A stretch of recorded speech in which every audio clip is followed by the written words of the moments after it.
भानगढ़ राजस्थान के अलवर जिले में सरिस्का राष्ट्रीय उद्यान के एक छोर पर है।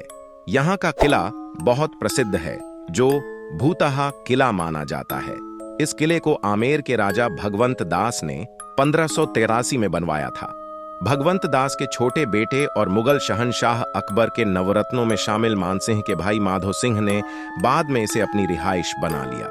माधो सिंह के 3 बेटे थे, 1 सुजान सिंह, 2 छत्र सिंह, 3 तेज सिंह। माधो सिंह के बाद छत्र सिंह भानगढ़ का शासक हुआ।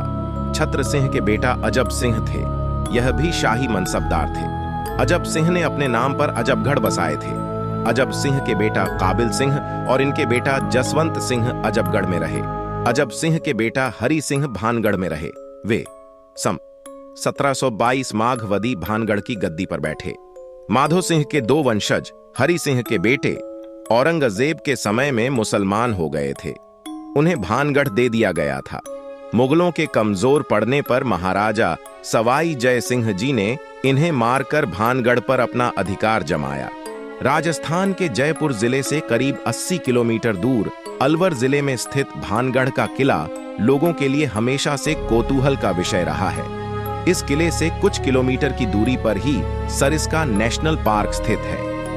किले में कई मंदिर भी है, जिसमें भगवान सोमेश्वर, गोपीनाथ, मंगला देवी और केशव राय के मंदिर प्रमुख मंदिर हैं। इन मंदिरों की दीवारों और खंभों पर की गई नक्काशी से अंदाजा लगाया जा सकता है कि यह समूचा किला कितना खूबसूरत और भव्य रहा होगा।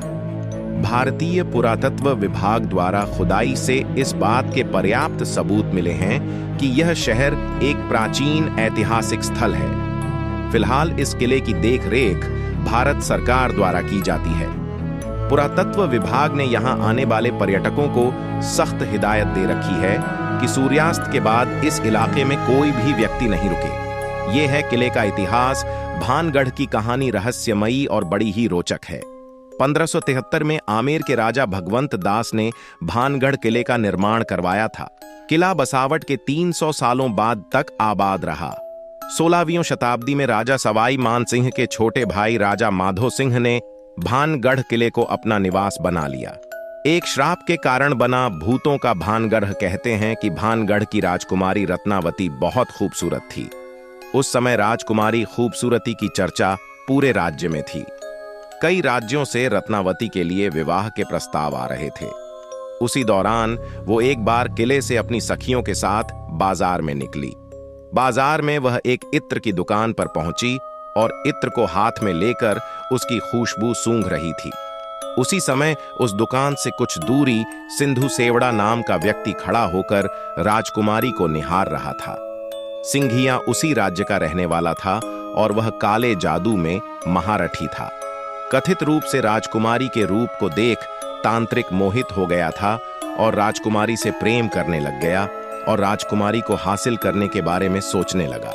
लेकिन रत्नावती ने कभी उसे पलटकर नहीं देखा।